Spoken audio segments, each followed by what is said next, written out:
Bonjour, bienvenue. Paris-Saclay TV vous propose une émission spéciale Spring 50. Un concours, un label qui met en avant 50 startups du territoire du cluster Paris-Saclay. Ce sont les plus innovantes du moment et elles peuvent donc se faire connaître et lever des fonds grâce à ce concours qui est organisé dans le cadre du Paris-Saclay Spring. Cette année, c'est à HEC et c'est le 1er juin. Alors ces startups, elles sont accompagnées tout au long de l'année grâce à des lieux comme Playground ou grâce à une plateforme dédiée et aussi, surtout, grâce à l'EPA Paris-Saclay. Vous allez entendre les explications de Frédéric Devèvre. Il est chef de projet innovation et développement économique à l'EPA Paris-Saclay. Et en attendant de découvrir la promotion 2023 du Spring 50, focus sur 4 startups qui ont été sélectionnées l'année dernière. Alors elles sont des projets innovants, elles s'inscrivent dans une démarche d'économie circulaire. Elles s'appellent Yesti, Equinoé, Papcot et Chimialis. Enfin, notre agenda, ce sera la fin de cette émission. Et en ce mois de juin, il y a beaucoup de choses à faire. On ne va pas s'en plaindre. Spring 50, promotion 2023. C'est la 3e du genre et je vous le disais, l'objectif c'est de les mettre en avant, ces 50 startups du territoire, leur permettre de se faire connaître, leur permettre de lever des fonds pour grandir. Et des startups, il y en a plus de 700 sur votre territoire et il faut les accompagner au jour le jour grâce à des lieux comme celui-ci, Playground, une plateforme dédiée et beaucoup d'autres initiatives menées par l'EPA Paris-Saclay. Tout de suite, les précisions de Frédéric Devèvre. Il est chef de projet innovation et développement économique. Au niveau de l'EPA Paris-Saclay, on accompagne les entreprises essentiellement au travers de 3 actions. Ces 3 actions sont menées en partenariat étroit avec la French Tech Paris-Saclay. Ça commence par la création d'un portail qui s'appelle Paris-Saclay Startup, qui a été initié en 2018. Ce portail permet pour les jeunes entreprises et porteurs de projets d'accéder en fait à un certain nombre de ressources et notamment toutes les structures qui peuvent accompagner les startups dans leur développement, c'est-à-dire les incubateurs, les accélérateurs, les Fab Labs. Ça permet aussi de répertorier toutes les structures qui peuvent les accueillir ou les héberger au sein du territoire de Paris-Saclay, donc les espaces de coworking, les pépinières d'entreprise et d'autres structures et bientôt l'offre d'immobilier texière.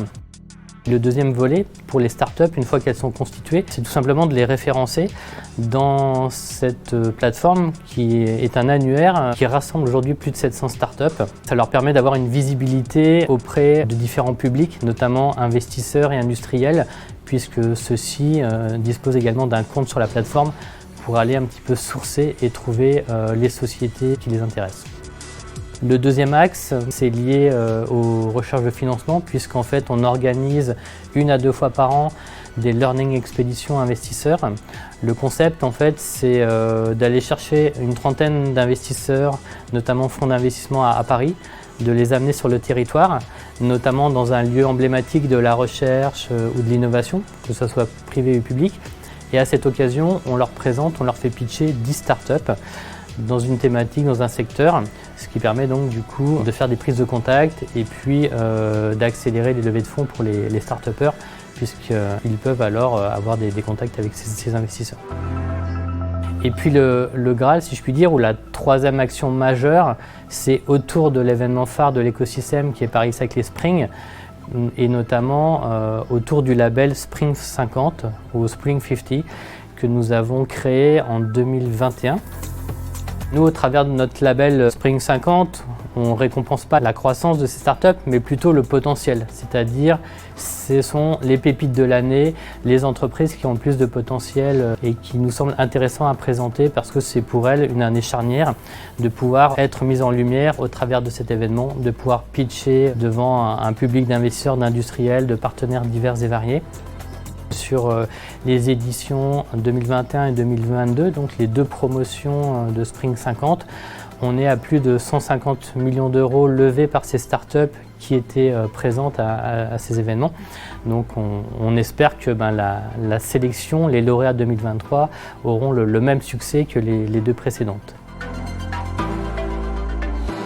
On s'arrête maintenant sur 4 startups de la promotion 2022. 4 startups labellisées Spring 50. Elles s'appellent Yesti, Equinoé, Papcot et Chimialis. Participer à ce concours leur a permis de se faire connaître, d'avoir plus de visibilité et surtout de se développer avec des levées de fonds qui ont dépassé le 1 million d'euros. Alors ces startups, elles participent à l'économie circulaire. Elles proposent des alternatives aux protéines animales ou encore aux emballages plastiques. Rencontre avec ces jeunes entrepreneurs en pleine ascension.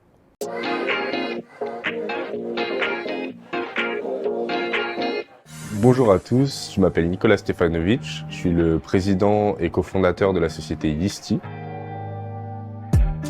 Ce qu'on fait chez Yesti, c'est qu'on revalorise un coproduit de l'industrie brassicole, les levures de brasserie, afin d'en faire des ingrédients sains, protéinés et savoureux à destination d'autres industriels de l'agroalimentaire qui vont pouvoir en faire plein de produits, comme des barres protéinées, des produits de nutrition santé ou même des galettes végétariennes.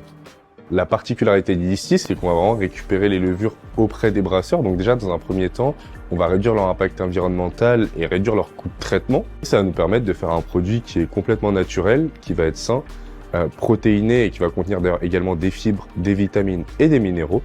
Tout ça avec un super goût umami qui va porter des notes de viande ou de fromage dans le produit fini et à un prix compétitif.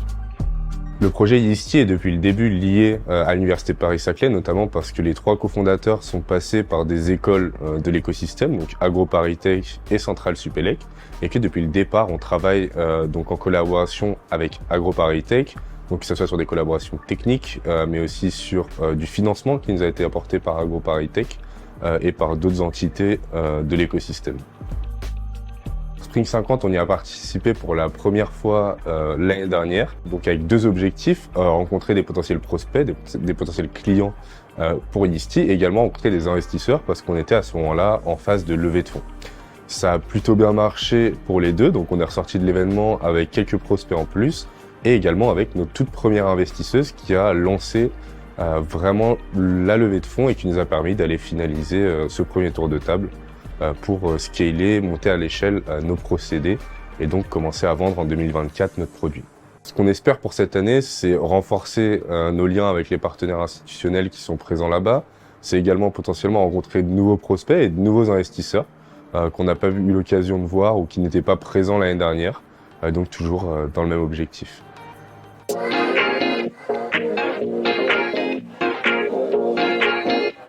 Bonjour, je m'appelle Herman Obras, je suis le président de la société Equinoé.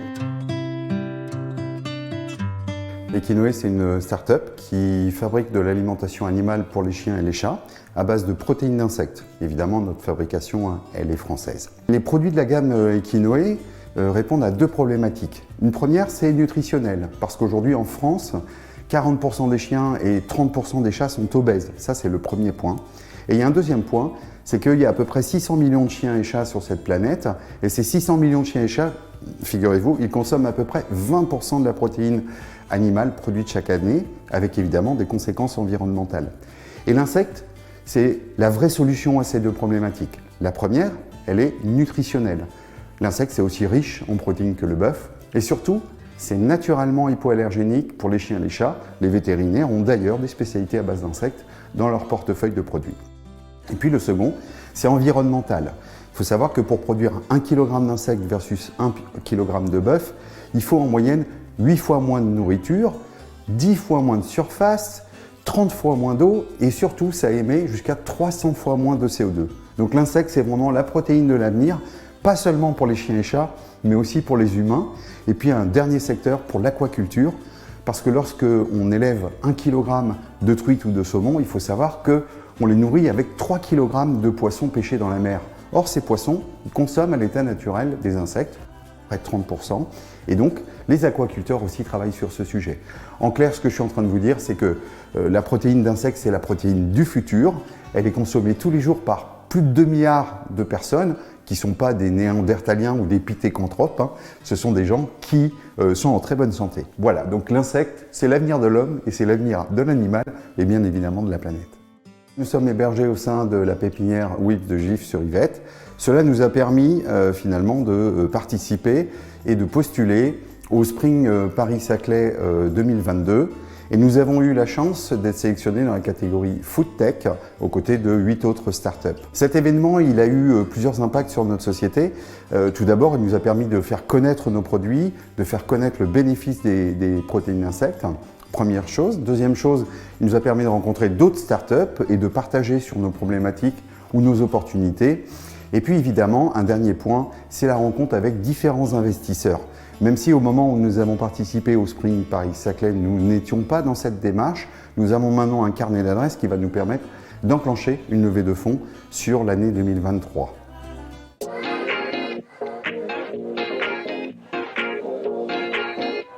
Je suis Emmanuel Milieri, je suis le fondateur de Pupcut.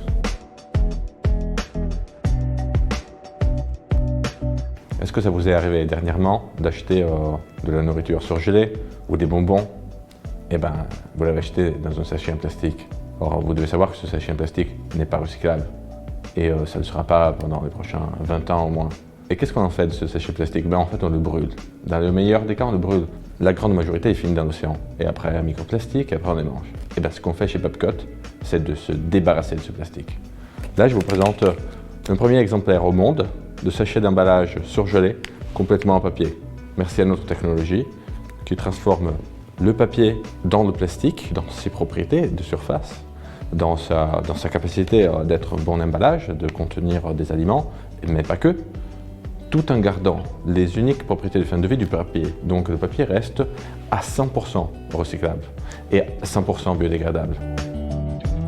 On est arrivé à Saclay il y a environ un an pour une initiative magnifique de l'EPA Paris-Saclay qui nous a mis en relation avec la French Tech Paris-Saclay et Danone, qui était plus ou moins un client, c'était quelqu'un avec qui on avait des interactions.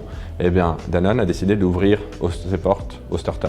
Et nous, on a pu s'installer dans un laboratoire de 40 mètres carrés chez Danone pendant les derniers 6 mois. Et cela nous a permis non seulement de faire de Danone un vrai client de Pupcut, non seulement d'engager des projets, mais aussi d'intégrer dans son entièreté l'écosystème de Paris-Saclay. Et quand je dis l'entier écosystème, c'est Total, c'est AgroParisTech, c'est NanoInnov, c'est toutes les structures qu'on a la chance d'avoir autour, avec leurs experts, leurs scientifiques, leurs outils, leurs machines, leurs microscopes. Voilà, tout ça, ça a permis à Pupcut de faire un bond en avant. Non seulement en commercial avec Danone, mais aussi avec de la recherche, de ce qui est notre cœur de métier, ce qui nous nourrit, ce qui nourrit nos produits et nos clients, enfin. Pupcut, aujourd'hui, a 2 ans.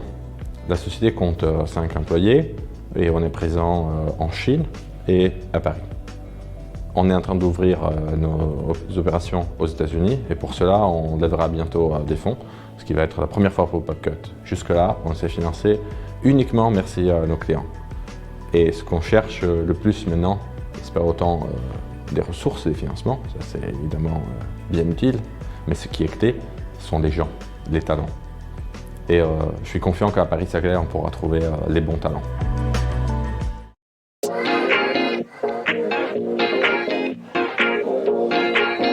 Donc chez Chimialis, on développe et on produit des traitements chimiques des surfaces qui sont utilisés pour développer des tests diagnostiques et d'analyse in vitro innovants. On est une équipe de 8 personnes aujourd'hui. On est basé à l'ENS Paris-Saclay depuis notre création en octobre 2020. Et on commence à avoir des clients non seulement en Europe, mais aussi en Amérique du Nord et en Asie. Et les derniers mois ont été l'occasion tout d'abord de clôturer une première levée de fonds pour Chimialis, donc sécuriser à peu près 1 million d'euros pour financer 3 pôles importants. D'une part, la mise à l'échelle de notre capacité de production et de traitement chimique des nanoparticules d'or, qui sont utilisées dans les tests rapides, les tests bandelettes qu'on a bien utilisés pendant la pandémie. C'est aussi l'opportunité d'investir dans notre activité commerciale et marketing, sur lequel on a mis peu d'efforts jusqu'à présent. Ce million d'euros va également servir à poursuivre le co-développement de 3 projets innovants qu'on a initiés avec des partenaires scientifiques, académiques et privés, et qui sont soutenus par BPI France. Depuis maintenant presque 2 ans, je suis sur la partie d'optimisation et de développement des tests rapides en bandelettes. Donc je fais surtout des prestations de services pour les clients, pour les aider dans le développement de leur bioconjugués. Donc c'est des nanoparticules d'or fonctionnalisées avec des anticorps spécifiques pour détecter des molécules. Et aussi, donc, je travaille en parallèle sur des projets qu'on a en interne qui sont toujours liés sur les tests rapides en bandelette. L'avantage d'être à l'ENS, c'est qu'on a accès à beaucoup d'instruments et aussi de personnes qui ont des connaissances et qui peuvent nous accompagner sur certains aspects et ainsi pouvoir commencer dans de bonnes conditions. L'événement Spring Paris-Saclay nous a aidé à mettre la lumière sur Chimialis, sur notre levée de fonds qui était en cours à cette époque. Donc ça nous a aidé à concrétiser les premières relations qu'on avait avec des investisseurs à ce moment-là. Depuis l'événement Spring, on a également été certifié ISO 9001-2015, qui est une première étape dans notre trajectoire industrielle. C'est vrai que l'événement Spring a mis cette lumière dont on avait besoin pour accélérer jusqu'à la levée d'amorçage et enchaîner.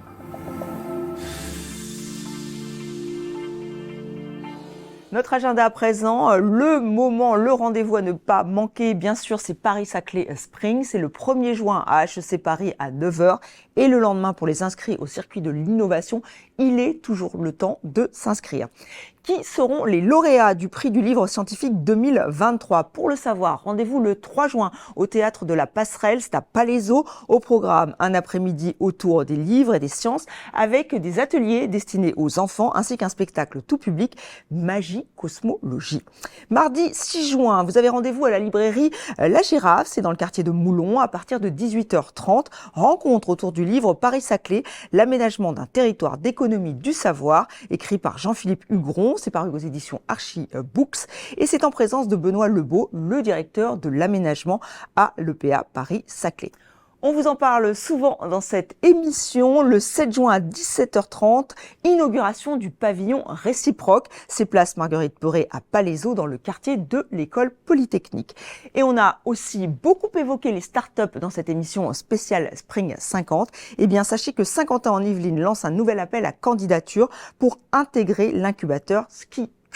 Les porteurs de projets d'innovation technologique ou de services, les dirigeants de start-up en phase de croissance peuvent candidater jusqu'au mardi 20 juin. Une réunion d'information est organisée le jeudi 8 juin à SkiCube. Allez, on n'oublie pas les sportifs avec les Olympiades Paris-Saclay, un week-end sportif et festif pour toute la famille. Les 10 et 11 juin, rendez-vous sur le plateau de Moulon pour un tout nouvel événement organisé par l'agglomération. Un week-end en plein air où il fera bon chausser ses baskets ou prendre son vélo ou les deux.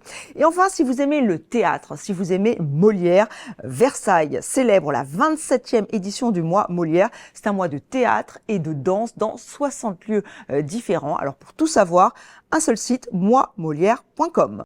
Et voilà, c'est déjà la fin de cette émission spéciale Spring 50. On a hâte de vous retrouver pour vous dévoiler le palmarès, pour vous dévoiler les 50 startups retenues dans le cadre de Spring 50. Revenir aussi sur cette nouvelle édition du Paris-Saclay Spring. À très bientôt.